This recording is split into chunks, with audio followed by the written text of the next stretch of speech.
Hello quilty friends and welcome back to my channel. My name's Rachel and I make videos about quilting and my creative life.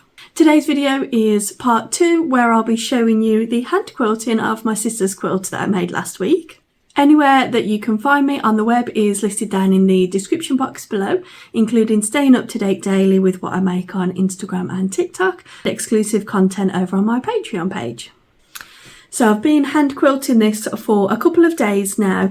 It did take me a little bit of a while to get into the groove of the stitching. It probably took me a couple of rows to get my stitches even and the right sort of size that you wanted. You kind of have to warm up to it, don't you? There was a little bit all over the place to begin with. When I'm doing straight line quilting, I don't usually mark the quilt, so I thought I would be okay not having to mark this quilt as well.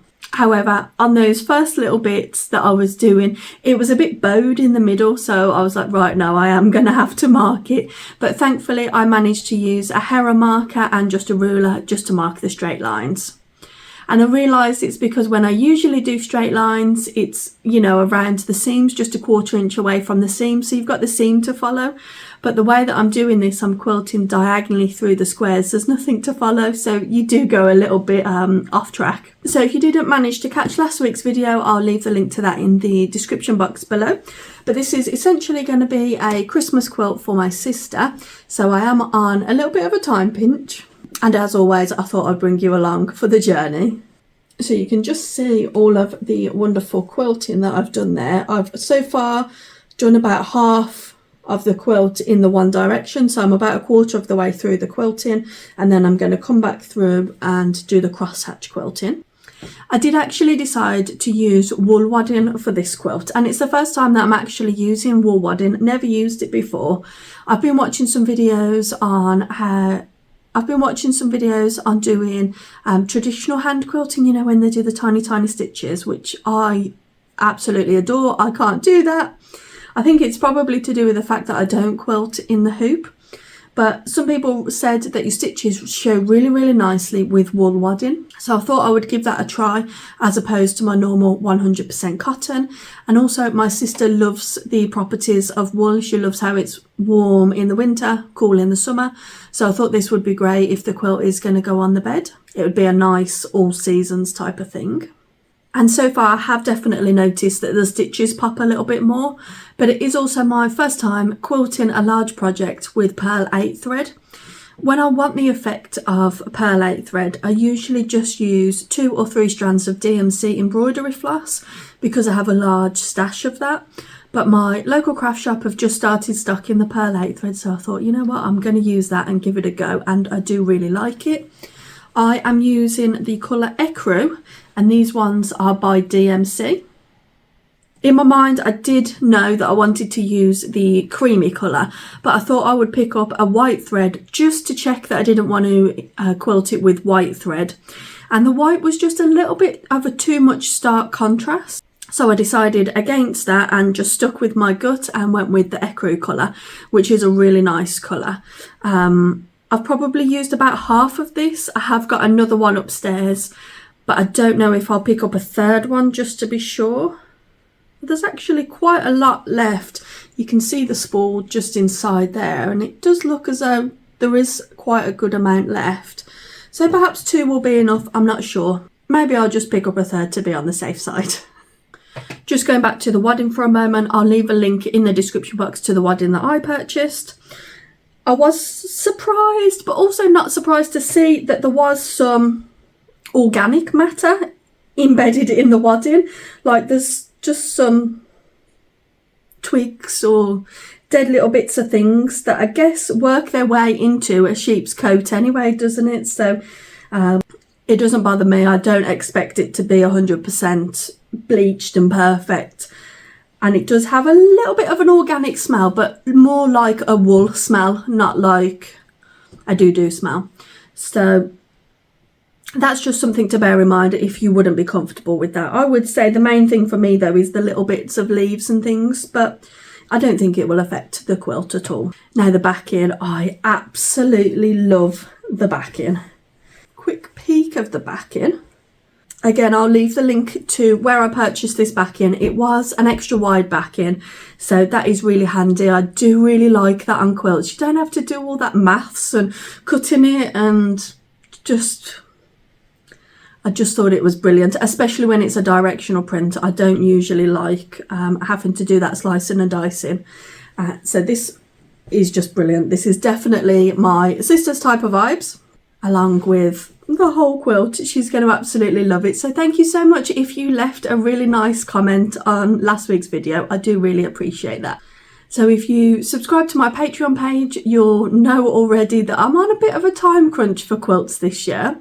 So I'm making this one for my sister. We're also making another one that will be a joint present, me and my sister. And then I'm also making one for my mum. So if you are interested in seeing some quilting vlogs, do check over my Patreon page as well. But I'll be sharing all of those here on YouTube. So as mentioned, I don't like to use a quilting hoop. My left hand, my non-dominant hand, is here underneath the quilt. And I actually just hold it. That's my thumb and that's my forefinger, and I'm just holding it in a pinch like that. I did previously make a video where I tried to show you an underneath shot of how I hold the quilt and what I do for quilting. So again, I'll leave that video down in the description if you want a little bit more information of quilting without a hoop. But I just find it the most comfortable to do this way, and it's whatever suits you, isn't it? There's loads of methods for everything in quilting, and you just have to do what suits you best. I to and fro as well between quilting on the table.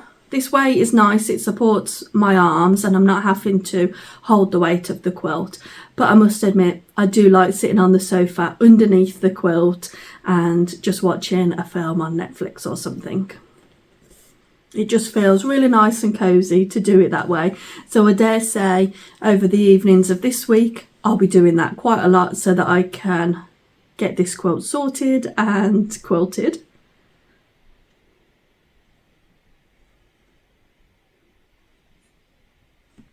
And you may also notice that I'm using quite a long piece of thread.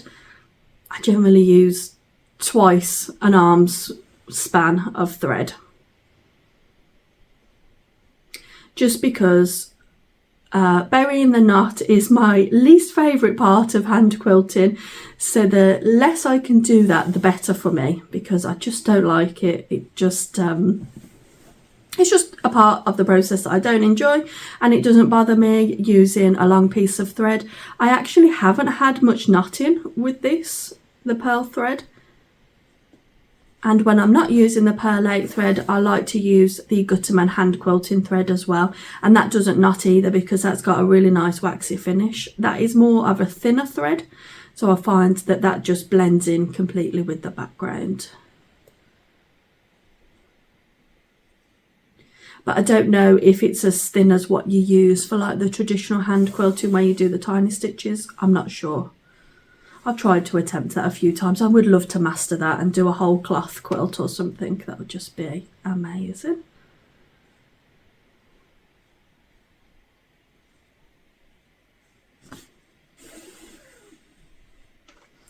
Well, I guess I'll see you in a couple of days when I've got a little bit of an update to give you and show you the quilting in the other direction. I think that would just look phenomenal once I've done that.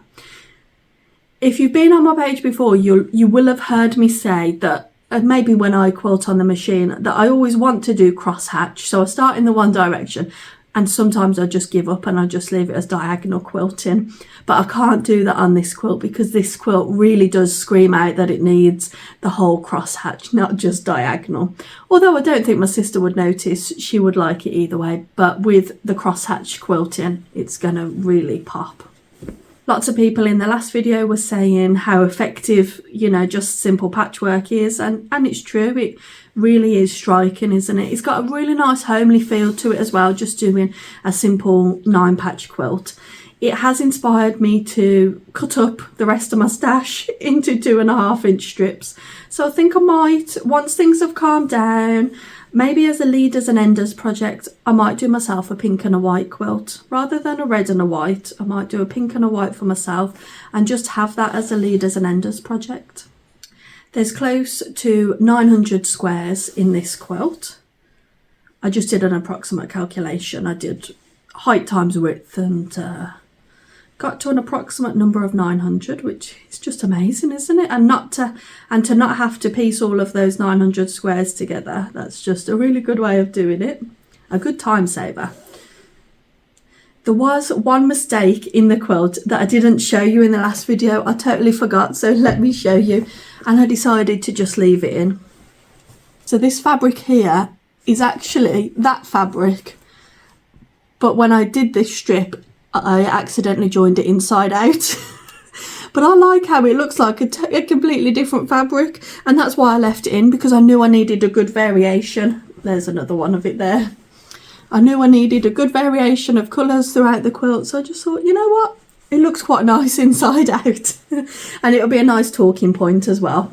I forgot to show you that in the last video. After I finished filming, I was like, oh, I didn't include that.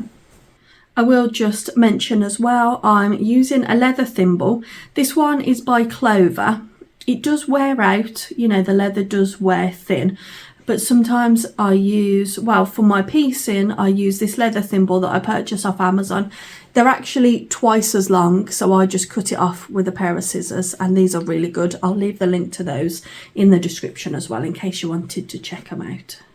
So I use a leather thimble, and sometimes if I'm going to be doing a long session of hand quilting, which I am, I like to use a silicone thimble to help me grip the needle pulling it through. It just helps you get that grip, and it reduces the hand strain because you're not pulling on the needle too tight.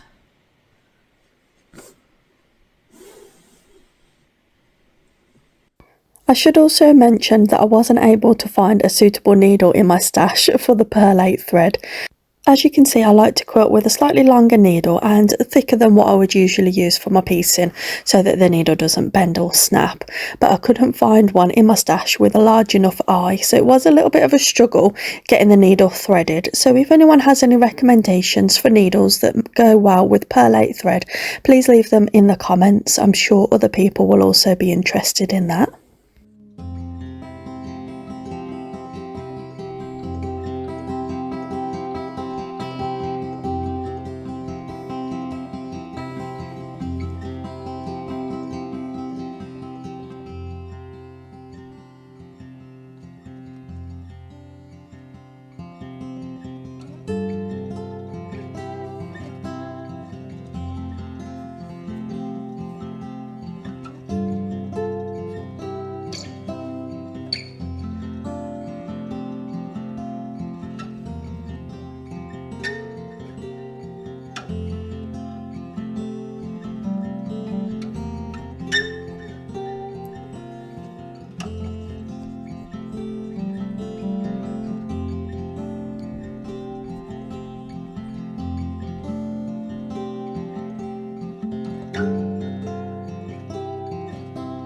I just thought I'd pop on and give you an update of where I'm up to with the quilting. I think I've got another evening worth of quilting to do and I'll be completely finished. I think I counted last night and I think I've got 5 or 6 rows to do, which is really nice that the end is in sight. It's been one of those uphill struggles to get to the widest point, and then when you get to the widest point, you're kind of on the home straight. I did make the mistake that when I was quilting it the second direction, that I didn't want to throw away little bits of thread that I had left on the needle. So then I started quilting from the narrowest point. So just here where it's only like 2 or 3 squares, I didn't want to waste that thread, so I started quilting from there because I didn't need to worry about the quilt shifting. It had already been quilted in the one direction, which I know still isn't, there still could be some shifting, but with your hand at the back of the quilt you can generally work out any puckers in the quilt. But now I haven't got the narrowest point of quilting to look forward to. So that hasn't been good for morale. But I've really enjoyed it. You can really get a nice rhythm on the go when you're just doing straight lines across the whole quilt, which I haven't done before. I've always tried to come up with some intricate quilting design that ends up taking me months to do. So it's been quite enjoyable. One thing that I will do once I've finished the quilting, so possibly tomorrow, is I'll do what they call a lap of victory all the way around the quilt with the sewing machine, just to make sure that everything stays smooth for when I put the binding on. So I'll probably do a stitch about 1/8 of an inch away from the edge of the quilt top before I trim it down, just so I can make sure that everything stays nice and smooth, because the quilting doesn't run along the very edge, it just goes diagonally from that edge point, so there's not really much holding that very edge of the quilt down once I've got all the pins out. So I'll just do that before I add the binding on, and then the binding I'm just going to use leftover strips from making the quilt. They're 2.5 inch, so that'll be nice.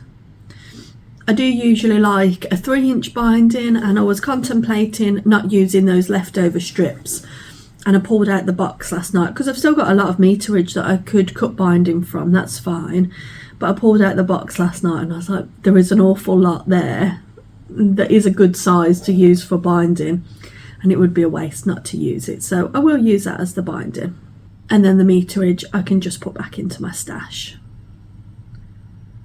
I do also need to make a quilt label to go on the back. I usually do those triangle ones and then just slot it into the corner of the backing, so I need to do that before I attach the binding as well.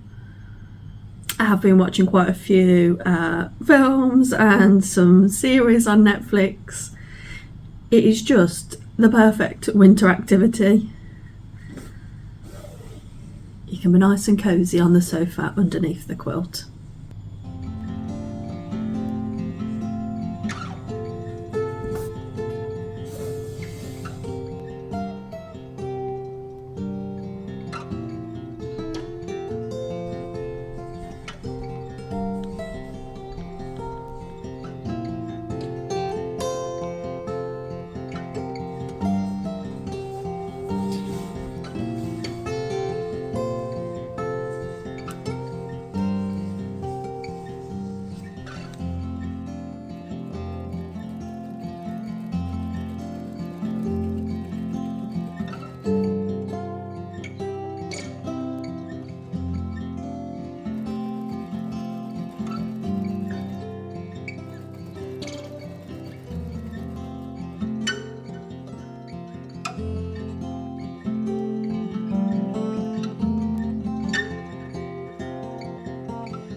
So I've just made a whole bunch of scrappy binding. I think it's enough. I've just approximated and I've joined them on the diagonal, and I just tried to get a good variety, and I didn't use the whole width of fabric. I made sure that I trimmed it down so that it was only 2 width of fabrics down the whole length of the quilt, and I didn't want it to, I wanted it to look more scrappy than that. So I've just mixed them all together. So hopefully that will be enough. I'll attach those tonight, I think. And then I've also made a quilt label to go on the back of the quilt, and this is the label. So every quilt tells a story, and this one is about the enduring friendship of 2 sisters, stitched with love 2024. And I usually put that on the back of the quilt, just in one of the corners. So I'll check which is going to be the bottom corner, and then all of these raw edges are covered by the binding, and then I just applique stitch along the top here, so then that is completely seamless. And I just did it on my embroidery machine, so I think it goes quite nicely. I'll get cracking with this and hopefully have a finish to show you in a couple of days.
I'm now on the home straight of the quilt, the binding, which is also my favourite part. Most of my quilts, I machine stitch the binding to the front, flip it over to the back and hand stitch with an applique stitch at the back, and it's almost invisible, the stitches, so that's why I'm just using a white thread. I don't think I'll get the binding finished in time to show you the end of this video, so I think we'll end it here and I'll show you the finished quilt in the next video. But I hope you've enjoyed watching this video and that you've enjoyed seeing the quilt come along. In the next video, like I said, this quilt I'll show you finished, but there'll be another one of our Christmas makes featured in that video as well. So if you haven't done so already and you enjoy watching my videos, please subscribe to the channel so that you don't miss a video.